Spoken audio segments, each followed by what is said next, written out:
वंदे मातरम, भारत के आत्मा की आवाज।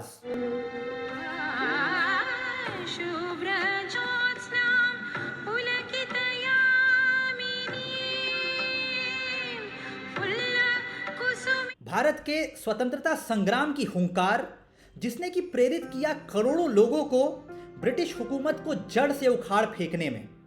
क्या आपको पता है कि जो अभी आप वंदे मातरम की गीत गाते हैं वह ओरिजिनल नहीं बल्कि एक डिलीटेड वर्जन है। ओरिजिनल वर्जन जो 1875 में बंकिम चंद्र चटर्जी ने लिखा था उसमें 6 पदें थीं, लेकिन 1937 में कांग्रेस ने कुछ पदों को डिलीट कर दिया, जिसमें दुर्गा, लक्ष्मी और सरस्वती का वर्णन था।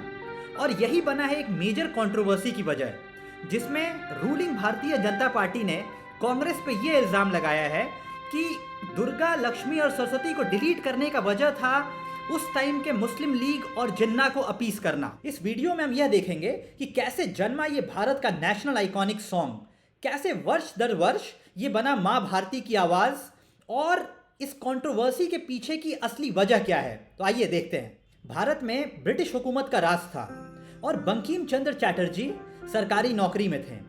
उसी समय पे ब्रिटिश हुकूमत ने एक ऐसा फरमान जारी किया जिसके तहत हर भारतीयों को गॉड सेव द क्वीन गीत गाना अनिवार्य किया गया। और यहाँ पे क्वीन से तात्पर्य था ब्रिटेन की महारानी क्वीन एलिजाबेथ का। एक तरफ तो भारत ब्रिटेन की गुलामी की जंजीरों में जकड़ा हुआ था और दूसरी तरफ ब्रिटेन की महारानी के लिए गाना गाना ये लाखों भारतीयों को नागवार गुजरा। और इससे बंकिम चंद्र चटर्जी भी बहुत आहत हुए और आहत होकर ही उन्होंने अपने गांव कांथलपाड़ा में, जो कि नॉर्थ 24 परगनाज में है वेस्ट बंगाल में, वहीं पे बैठ के भारत के सोल क्राई वंदे मातरम की रचना की, जो कि उस टाइम 6 पदों का हुआ करता था। वंदे मातरम में बंकिम बाबू ने भारत माता को एक देवी के स्वरूप में प्रस्तुत किया, जहां बहती नदियां, लहलहाते फसल, सुजलाम सुफलाम, जिसकी हजारों भुजाएं जो दुश्मन से लड़ने में सक्षम थीं। लेकिन अगले कुछ पदों में उन्होंने इस देवी को एक कॉन्क्रीट स्वरूप दिया, जहां पे उन्होंने इस देवी को कंपेयर किया दुर्गा, सरस्वती और लक्ष्मी से। और इस संरचना को 7 नवंबर 1875 को प्रकाशित किया गया बंगा दर्शन में। लेकिन इंटरेस्टिंग बात यह है कि 5 सालों तक वंदे मातरम की संरचना सिर्फ पेपर पर रही और पहली बार ये मासेस के पास पहुंची 1882 में। बंकिम बाबू द्वारा लिखे गए नॉवल आनंद मठ में इसे पब्लिश किया गया था।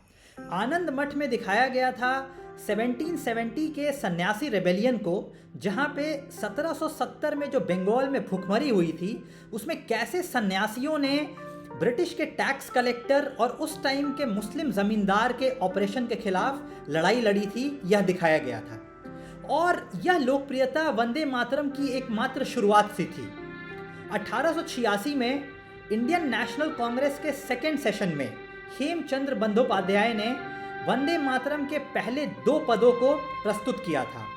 और यही नहीं, आज से 10 साल बाद 1896 में उस टाइम के जायंट रविंद्रनाथ टैगोर ने अपने मेलोडियस वॉइस में वंदे मातरम का गीत गाया था।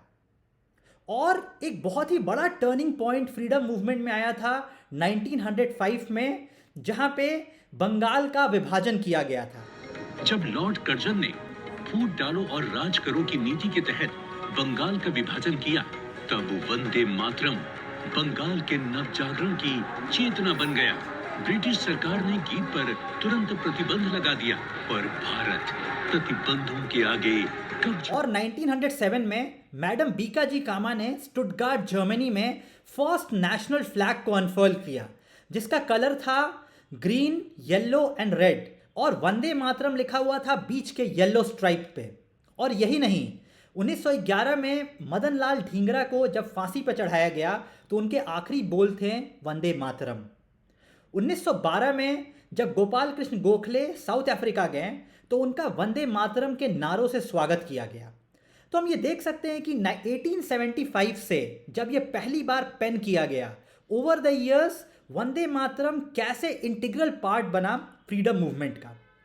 लेकिन अगर आप 1920s या 1930s के पीरियड को एनालाइज करेंगे तो उस टाइम एक अलग ब्लॉक खड़ा हुआ फ्रीडम मूवमेंट में जिसका नाम था मुस्लिम लीग, जो कि मुस्लिम्स के इंटरेस्ट को डिपिक्ट करना चाहता था। और यही मेजर कंट्रोवर्सी का कारण बना 1937 में। 1937 में फैजपुर सेशन में, जहां पे पंडित नेहरू इंडियन नेशनल कांग्रेस के प्रेसिडेंट थे, जब वहां यह बात आई कि वंदे मातरम को फ्रीडम मूवमेंट का एक नेशनल सॉन्ग के रूप में अडॉप्ट किया जाए, तो वहां पे यह डिसाइड किया गया कि मात्र पहले 2 पदों को ही चुना गया वंदे मातरम के। बाकी पदों, जिसमें कि दुर्गा, सरस्वती और लक्ष्मी का वर्णन था, उसे डिलीट कर दिया गया। और वह इसलिए किया गया क्योंकि इसे एंटी मुस्लिम माना गया और उस टाइम का मुस्लिम लीग इसके सख्त खिलाफ था।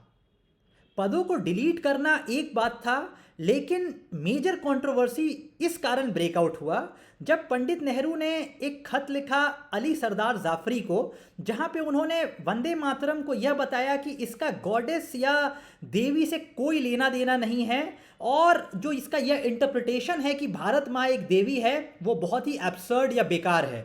और उन्होंने यहाँ तक लिखा कि ये वंदे मातरम का जो सॉन्ग है नेशनल एंथम के लायक नहीं है। और दूसरा खत जो उन्होंने लिखा सुभाष चंद्र बोस को, जो आप मेरे स्क्रीन पे देख सकते हैं, उन्होंने यह लिखा कि यह वंदे मातरम का जो बैकग्राउंड है यह मुस्लिम को इरिटेट कर सकता है और यह जो कम्युनलिज्म का फीलिंग है इसको ये भड़का सकता है। और बीजेपी का यही कहना है कि मुस्लिम लीग को अपीस करने के लिए कांग्रेस ने वंदे मातरम के स्टैंजास को डिलीट किया। लेकिन कांग्रेस का यह कहना है कि फ्रीडम मूवमेंट के अगर ब्रॉड लेवल पे एनालाइज करें उस टाइम के, तो हिंदू मुस्लिम के यूनिटी की ज़रूरत थी, और ताकि मुस्लिम्स आइसोलेट ना हो इसलिए वंदे मातरम के स्टैंजास को उस टाइम डिलीट किया गया। इन सब बातों को दरकिनार करते हुए 1950s में जब कॉन्स्टिट्यूशन अडॉप्ट हुआ तो जन गण मन को नेशनल एंथम का दर्जा दिया गया और वंदे मातरम को नेशनल सॉन्ग का दर्जा दिया गया। और आज भी हजारों जगह पे वंदे मातरम गाया जाता है और बिलियन हार्ट्स में यह सॉन्ग रिसाइड करता है।